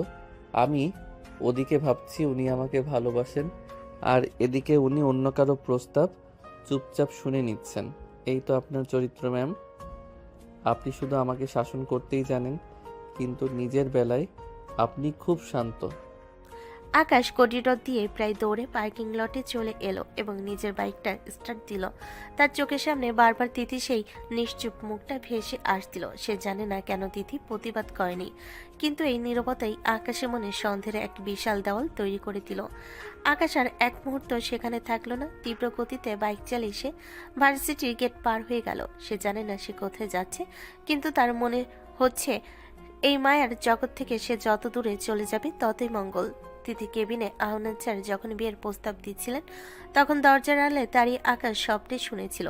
সেই মুহূর্ত থেকে আকাশের মস্তিষ্কে প্রতিটা শিরা যেন আগুনের মতো জ্বলছিল। সারাদিন সে ভার্সিটির কারোর সাথে ঠিকমতো কথা বলেনি। ক্লাস শেষ হওয়ার পর নিয়ম অনুযায়ী তারা দুজন একসাথে গাড়িতে উঠল। আকাশ ড্রাইভিং সিটে আর তিথি তার পাশের সিটে। বাড়ির পথে গাড়ি এগোচ্ছে, কিন্তু ভেতরে এক শ্মশানের নীরবতা। আকাশ স্টিয়ারিংয়ে হুইলটা এত জোরে চেপে ধরেছে যে তার হাতের রগগুলো ফুলে উঠেছে। হঠাৎ আকাশের মনে আহনান স্যারের সেই কণ্ঠটা আবার বেজে উঠল, তিথি আমি তোমাকে ভালোবাসি, আমি তোমাদের বাড়িতে প্রস্তাব পাঠাবো। আর তার সাথে সাথে ভেসে এলো তিথি সেই নিশ্চুপ চেহারা। আকাশ আর সহ্য করতে পারল না। সে হঠাৎ করে গাড়ির এক্সেলেটরে প্রচণ্ড জোরে চাপ দিল। আকাশ এটা কি করছো? স্পিড কমাও, সামনে গাড়ি আছে, ব্রেক করো আকাশ। তিথি দুহাতে নিজের সিট বেল্টটা শক্ত করে চেপে ধরল। সে ছোটবেলা থেকে গাড়ির অতিরিক্ত স্পিডে খুব ভয় পায়। তার বুক ধড়ফড় করতে শুরু করেছে, কিন্তু আকাশ যেন আজ বধির হয়ে গেছে। সে সামনে রাস্তার দিকে তাকিয়ে আছে ঠিকই, কিন্তু তার চোখ দুটো লাল হয়ে আছে এক অদ্ভুত আক্রোশে। সে বারবার ওভারটেক করছে এবং গাড়ির গতি আরো বাড়িয়ে দিচ্ছে। সে শহরের মেন রাস্তা থেকে বের করে গাড়িটাকে একটা নির্জন কাঁচা রাস্তার দিকে নিয়ে গেল। দুপাশে বিশাল ফাঁকা মাঠ, জনমানবহীন প্রান্তর। সেখানে এসে আকাশ সজোরে ব্রেক করলো। টায়ার আর মাটির ঘর্ষণে এক বিকট শব্দ হলো এবং গাড়িটা সজোরে কেঁপে থেমে গেল। তুমি কি পাগল হয়ে গিয়েছো আকাশ? আমাদের আজ বড় কোনো অ্যাক্সিডেন্ট হতে পারতো। তুমি কেন আমার সাথে এমন করছো? আমি স্পিডে ভয় পাই জেনেও তুমি গাড়িতে এইভাবে চালালে কেন? অ্যাক্সিডেন্ট হলে হবে, তাতে আপনার কি? আপনি তো এখন নতুন জীবনের স্বপ্ন দেখছেন, তাই না ম্যাম? আপনি তো আপনার যোগ্য সঙ্গী খুঁজে পেয়েছেন, তাহলে এই সামান্য স্পিডে মরতে ভয় পাচ্ছেন কেন? তুমি এসব কি বলছো? আমি কার সাথে নতুন জীবনের স্বপ্ন দেখছি? তুমি কি নিজের কাণ্ডজ্ঞান হারিয়ে ফেলেছো? কাণ্ডজ্ঞান আমি হারাইনি ম্যাম, হারিয়েছেন আপনি। সকালে আপনার নিজের কেবিনে বসে যখন আহানান স্যার আপনাকে বিয়ের প্রস্তাব দিচ্ছিলেন, তখন আপনি কেন চুপ ছিলেন? আমি সব শুনেছি। উনি আপনাকে ভালোবাসেন, আপনার বাড়িতে প্রস্তাব পাঠাবেন, সবই তো তিনি বলে দিলেন আপনার কেবিনে দাঁড়িয়ে। আপনি তো বড় বড় নীতি কথা বলেন, তখন কেন ওনাকে একটা চর মেরে বের করে দিলেন না? কেন প্রতিবাদ করলেন না? তবে কি আপনিও মনে মনে ওনাকে চান?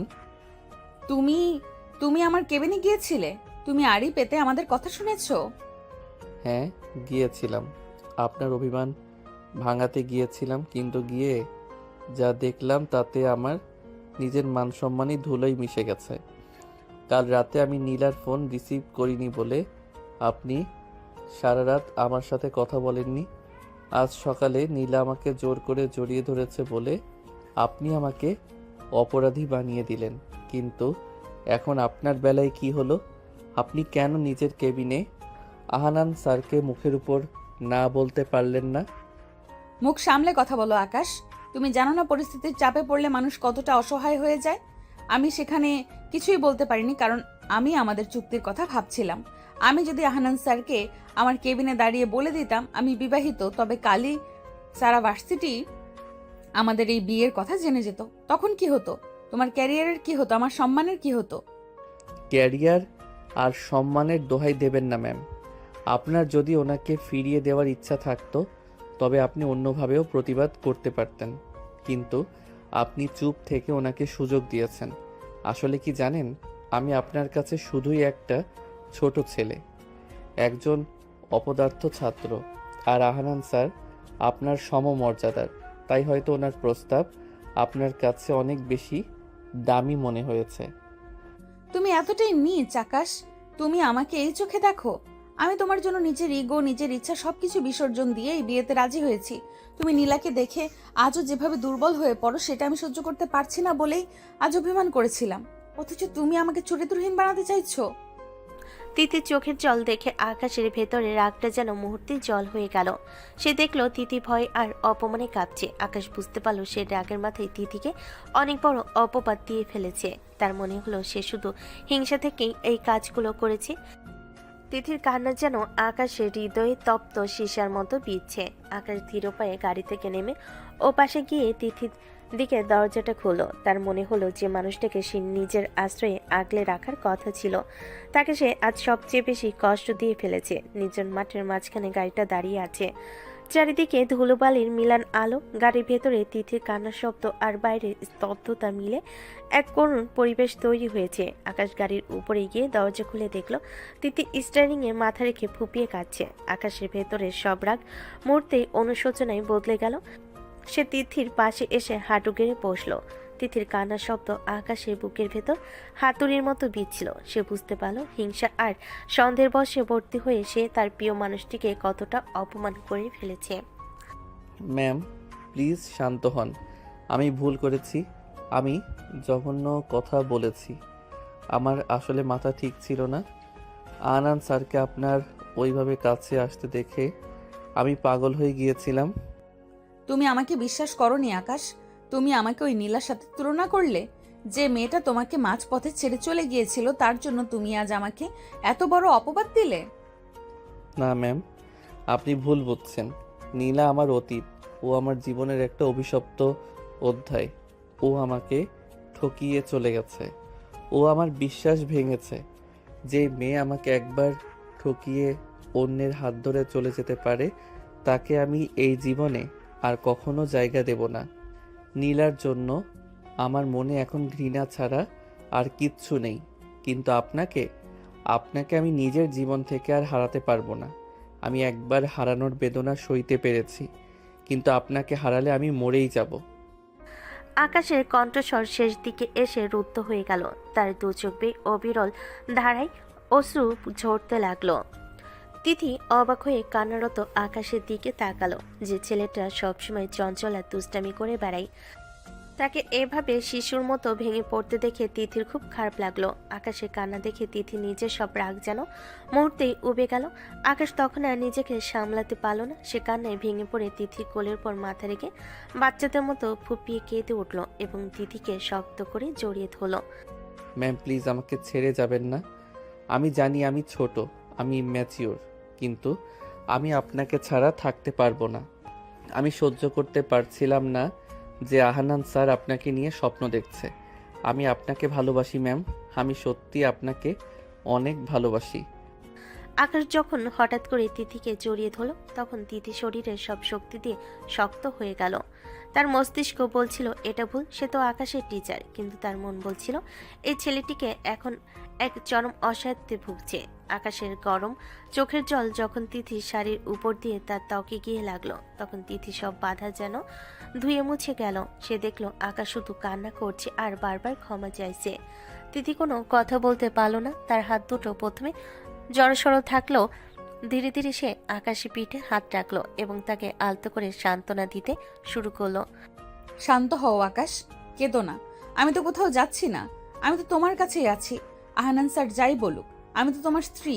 এই সত্যিটা তো আর বদলে যাবে না। তুমি কেন মিছে মিছে নিজের উপর এত চাপ নিচ্ছ? আপনি আমার উপর রাগ করে নেই তো ম্যাম? আপনি আমাকে ক্ষমা করেছেন। তোমার মতো পাগলকে ক্ষমা না করে উপায় আছে? এখন চোখের জল মোছো। এই মহা জনমানবহীন মাঠে আমরা এভাবে বসে থাকলে মানুষ অন্য কিছু ভাববে। চলো এবার বাড়িতে ফিরি, মা হয়তো আমাদের জন্য চিন্তা করছেন। আকাশ তিথির কোল থেকে মাথা তুলল। তার চোখ দুটো লাল হয়ে ফুলে গেছে, মুখে এক করুণ হাসি। তিথি তার নিজের রুমাল দিয়ে আকাশের চোখের জল মুছে দিল। সেই মুহূর্তে তাদের দুজনের মধ্যে আর কোনো টিচার স্টুডেন্টের সম্পর্ক ছিল না, ছিল কেবল দুজন মানুষের না বলা একরাশ ভালোবাসা। আকাশ আর তিথি আবার গাড়িতে বসলো। গাড়িটা যখন স্টার্ট নিল, তখন আকাশে মনে হলো সে যেন এক নতুন জীবন ফিরে পেয়েছে। আর তিথি জানালার বাইরে তাকিয়ে ভাবছিল এই পাগল ছেলেটাকে আগলে রাখা এখন তার জীবনে সবচেয়ে বড় দায়িত্ব হয়ে দাঁড়িয়েছে। নির্জন মাঠে সেই ঝোড়ো পরিস্থিতি শান্ত হয়ে এসেছে। আকাশের কান্না বেগ কমেছে, কিন্তু তার চোখের কোণে এখনো আর্দ্রতা লেগে আছে। তিথি শান্ত মনে স্টিয়ারিং ধরে সামনের দিকে তাকিয়ে আছেন। গাড়িটি এখন ধীর গতিতে বাড়ির দিকে এগোচ্ছে। গাড়ির ভেতরের আবহাওয়া এখন আর শান্ত নয়, বরং এক অদ্ভুত মায়াবী নিস্তব্ধতায় ঘেরা। আকাশ চিটে হেলান দিয়ে তিথির শান্ত মুখটার দিকে তাকালো। তার মনে হলো আজ যদি সে নিজের সবটুকু উজাড় করে না বলে, তবে এই মানুষটাকে সে কোনোদিনও পুরোপুরি নিজের করে পাবে না। ম্যাম আজ না হয় সব পর্দা সরিয়ে দেই। আমি জানি আমাদের শুরুটা ছিল এক পরিস্থিতির শিকার। আপনি আমাকে ছাত্র হিসেবে ছাড়া অন্য কোনোভাবে দেখার সুযোগ পাননি, কিন্তু এই কয়েকদিনে আমি আপনার যে রূপটা দেখেছি, আপনার যে নিঃস্বার্থ যত্ন দেখেছি, সেটা আমাকে বদলে দিয়েছে। আমি আর ওই নীলার পেছনে পড়ে থাকা ছন্ন ছাড়া আকাশ নেই। আমি সত্যি আপনাকে আমার জীবনের ধ্রুবতারা হিসেবে চাই। আকাশ, তুমি কি জানো তুমি কি বলছো? আমাদের বয়সের পার্থক্য, আমাদের পেশাগত অবস্থান সবকিছুই কিন্তু আমাদের বিরুদ্ধে। সমাজ যখন জানবে একজন শিক্ষিকা তার ছাত্রকে বিয়ে করেছে, তখন তারা আমাদের ছেড়ে কথা বলবে না। এই ঝাপটা সামলানোর ক্ষমতা কি তোমার আছে? আছে ম্যাম, শুধু আপনি সাথে থাকলে আমি হিমালয়ও টপকাতে পারবো। আমি জানি আমি এখন আপনার যোগ্য নই, সবাই আমাকে একটা বখারে ছাত্র হিসেবে চেনে, যে কেবল বাবার টাকায় ঘোরে। কিন্তু আজ আপনার সামনে দাঁড়িয়ে আমি প্রতিজ্ঞা করছি, আমি আপনার যোগ্য হয়ে দেখাবো। আমি পড়াশোনা শেষ করব, নিজের ক্যারিয়ার গড়ব এবং এমন এক অবস্থানে পৌঁছাবো যেখানে কেউ আঙুল তুলে বলতে পারবে না যে তিথি ম্যামের স্বামী তার অযোগ্য। আপনি কি আমাকে সেই সময়টুকু দেবেন? আকাশের কথায় এমন দৃঢ়তা ছিল যা তিথিকে অবাক করে দিল। সে লক্ষ্য হলো আকাশের চোখে আজ কোনো চপলতা নেই, আছে এক বুক আত্মবিশ্বাস। তিথি গাড়িটা রাস্তার এক পাশে এক মুহূর্তের জন্য থামালো এবং আকাশের দিকে ঘুরে তাকালো। সে দেখলো সেই দুষ্টু ছেলেটি আজ হঠাৎ করে যেন অনেক পরিণত হয়ে গেছে। তিথি নিজের মনের কোণেও যে আকাশের জন্য তার জায়গা তৈরি হয়েছে তা সে আজ আর অস্বীকার করতে পারল না। আমি তোমায় সময় দেব আকাশ। আমি চাই তুমি নিজের পায়ে দাঁড়াও। আর শোনো, তুমি যদি সত্যিই আমাকে নিজের করে পেতে চাও, তবে আমি কথা দিচ্ছি আমিও তোমাকে ছেড়ে কখনো যাব না। আয়নান স্যার আসুক বা অন্য কেউ, আমার জীবনে তোমার স্থান এখন সবার উপরে। আমরা একে অপরের হাত ধরে এই কঠিন পরিস্থিতিটা পার হব। প্রতিজ্ঞা করছেন তো ম্যাম? কোনো দিন মাঝপথে আমাকে ফেলে যাবেন না তো? একবার হারিয়েছি, দ্বিতীয়বার হারানোর শক্তি আমার নেই। প্রতিজ্ঞা করলাম আকাশ, যে তিথি ম্যাম ক্লাসে একবার কথা দিলে নড়ে না, সেই তিথি আজ তার স্বামীকে কথা দিচ্ছি। সে সারা জীবন তোমার ছায়া হয়ে থাকবে। কিন্তু মনে রেখো, আমি তোমাকে যোগ্য দেখতে চাই। আমি চাই না কেউ তোমাকে নিয়ে হাসি তামাশা করুক। আকাশের মনে হলো তার বুকের ওপর থেকে কয়েক হাজার মনের পাথর নেমে গেছে। সে তিথির হাতের উপর নিজের হাত রেখে এক পরম তৃপ্তি অনুভব করলো। অন্ধকার নেমে এসেছে চারপাশে, কিন্তু তাদের দুজনের মনের ভেতরের অন্ধকার আজ দূর হয়ে গেছে। তারা একে অপরকে ছেড়ে না যাওয়ার যে প্রতিজ্ঞা আজ করলো, তা যেন এই নির্জন প্রান্ত সাক্ষী হয়ে রইল। গাড়িটা যখন আবার চলতে শুরু করলো, তখন আকাশ আর তিথি দুজনেই জানতো যে সামনে অনেক বাধা আসবে, কিন্তু তারা এখন আর একা নয়, তারা একে অপরের পরিপূরক। সেই মাঠের প্রতিজ্ঞার পর আকাশ আর তিথির দিনগুলো যেন স্বপ্নের মতো কাটতে শুরু করলো। এখন আর বাড়ির লোকের সামনে তাদের কষ্ট করে অভিনয় করতে হয় না, বরং তাদের চোখের চাহনি আর একে অপরের প্রতি যত্নই বলে দেয় তারা কতটা কাছাকাছি এসেছে। ভার্সিটিতে তারা এখনও পেশাদার দূরত্ব বজায় রাখলেও ঘরের ভেতরে তারা শুধুই একজোড়া প্রেমিক যুগল। দিনটি ছিল একটু মেঘলা। ভার্সিটি থেকে ফেরার পথে হঠাৎ আকাশ কালো করে নামলো ঝমঝমে বৃষ্টি। আকাশের তিথি তখন গাড়ি থেকে নেমে বাড়ির গেটের সামনে ছিল। বৃষ্টি তোর এত বেশি ছিল যে ছাতা খোলার অবকাশটুকু তারা পেল না। দুজনেই দৌড়ে বাড়ির বারান্দায় এসে যখন দাঁড়ালো, ততক্ষণে তারা দুজনেই ভিজে একাকার। উফ আকাশ, দেখলে তো, একদম কাক ভেজা হয়ে গেলাম। তুমিই তো বললে গাড়িটা একটু দূরে পার্ক করতে, এখন দেখো কি অবস্থা। আরে ম্যাম, বৃষ্টির আনন্দই তো আলাদা। অনেক দিন পর এমন ভিজেছি, খুব ভালো লাগছে। তারা হাসতে হাসতে ড্রয়িং রুমে ঢুকলো, কিন্তু পুরো বাড়িটা নিস্তব্ধ দেখে আকাশ একটু অবাক হলো। সাধারণত এই সময় মা রান্নাঘরে বা ড্রয়িং রুমে থাকেন। আকাশ ফোন বের করে তার মাকে কল করলো। মা ওপাশ থেকে জানালেন যে তিনি তিথির মায়ের সাথে দেখা করতে তিথিদের বাড়িতে গিয়েছেন এবং ফিরতে রাত হবে। মা বাড়িতে নেই শুনে আকাশের মনের ভেতর এক অদ্ভুত চঞ্চলতা শুরু হলো। সে ফোনের ওপাশ থেকে মাকে সাবধানে ফিরতে বলে ফোনটা রাখলো। তারপর সে তিথির দিকে তাকাতেই তার হার্টবিট যেন কয়েক মুহূর্তের জন্য থমকে গেল।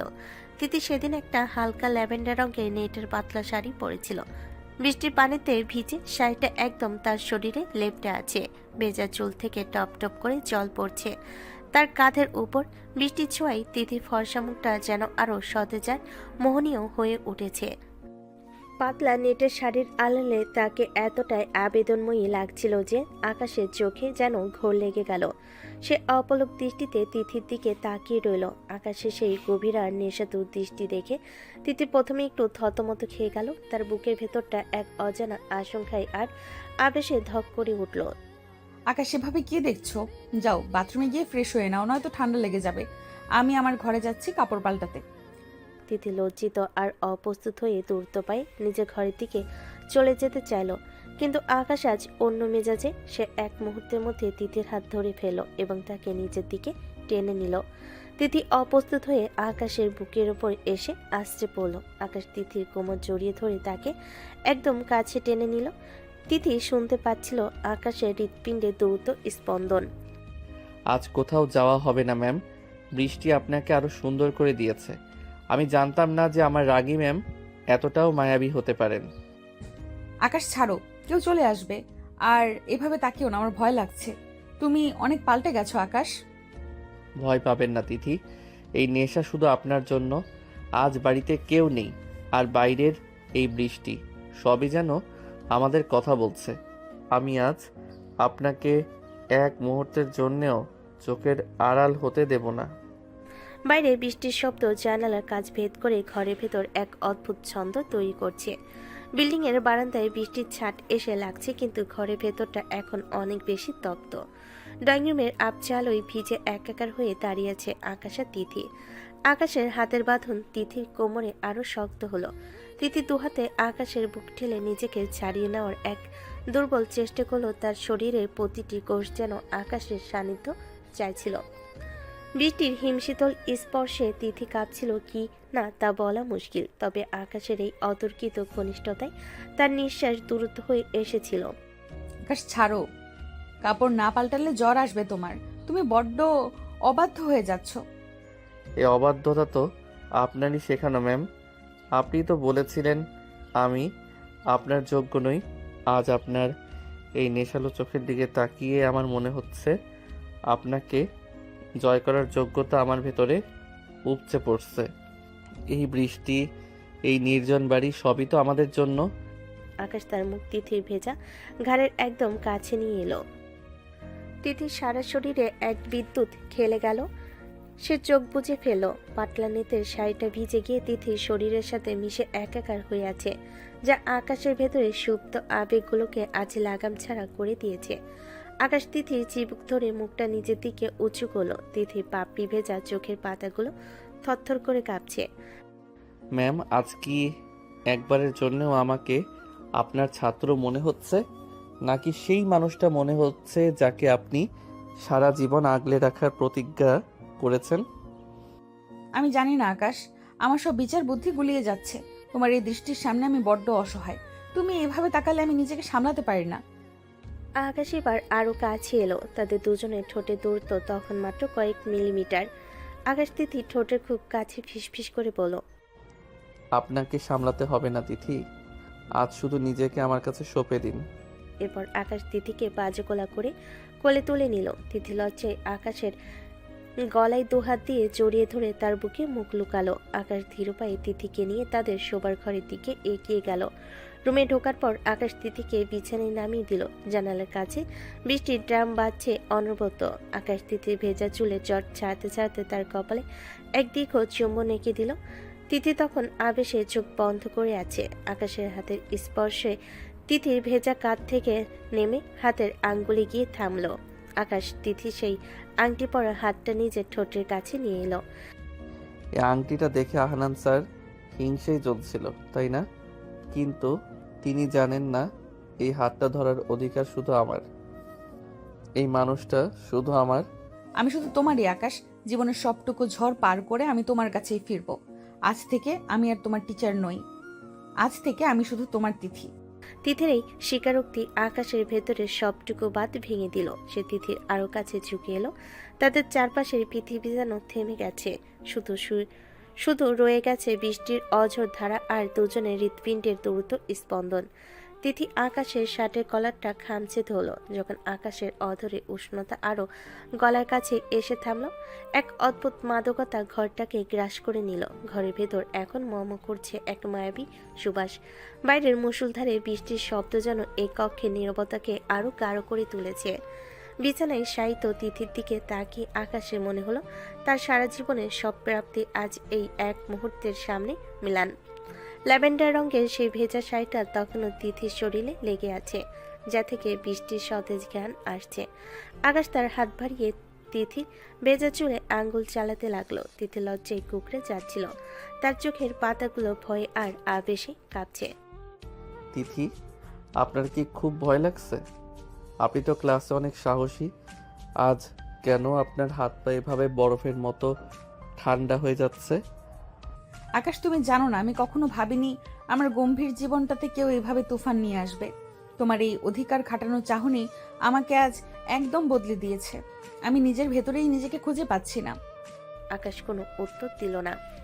সে ধীর গতিতে তিথির মুখটা নিজের দিকে ফেরালো। তিথির টকটকে লাল ঠোঁট আর কাজল ধোয়া চোখের কোণে তখন এক অদ্ভুত আকুতি। আকাশ মাথা নিচু করে তিথির কপালে নিজের ঠোঁট ছোঁয়ালো। এরপর খুব ধীর পায়ে তার স্পর্শে নেমে এলো তিথির নাকে, তারপর চিবুকে। তিথির শ্বাস এখন অনেক বেশি উত্তপ্ত। আকাশ তিথির শাড়ির আঁচলটা আলতো করে সরিয়ে তার কাঁধের উপর মাথা রাখলো। তিথির শরীরের উষ্ণতা আকাশের রক্তে এক নতুন উন্মাদনা তৈরি করলো। আজ আমাদের এই বাসরাতের কোনো সাক্ষী থাকবে না তিথি, শুধু ওই বৃষ্টি আর এই ঘর ছাড়া। আপনি কি রাজি আমার সাথে এই নতুন ভুবনে হারিয়ে যেতে? আমি তো আগেই বলেছি আকাশ, আমি আজ থেকে শুধু তোমার। তোমার সব আবদার মিটিয়ে দেওয়ার দায়িত্ব এখন আমার। তিথির এই কথার পর আকাশ আর নিজেকে ধরে রাখতে পারল না। সে তিথির শাড়ির সেই ভেজা গিটটা আলতো করে আলগা করে দিল। তাদের মাঝে থাকা শেষ বাধাটুকু যেন বৃষ্টির জলের মতো ধুয়ে গেল। আকাশের হাতে তালু যখন তিথির মসৃণ ত্বকে স্পর্শ করল, তখন তিথি এক তীব্র আবেশে আকাশের পিঠ খামচে ধরল। ঘর জুড়ে তখন শুধু তাদের দীর্ঘশ্বাসের শব্দ। আকাশ তিথির সারা মুখে চুম্বন বর্ষণ করতে লাগলো, যেন সে তার জীবনের সবটুকু তৃষ্ণা আজ মিটিয়ে নেবে। মুহূর্তগুলো আরো গভীর হতে লাগলো। তিথি নিজের চোখ বুজে আকাশের হৃদস্পন্দন শোনার চেষ্টা করছিল। আকাশের বুকের চওড়া পাটাই নিচে সে নিজের ক্ষুদ্র অস্তিত্বকে সঁপে দিয়ে সে আজ এক অদ্ভুত প্রশান্তি খুঁজে পাচ্ছিল।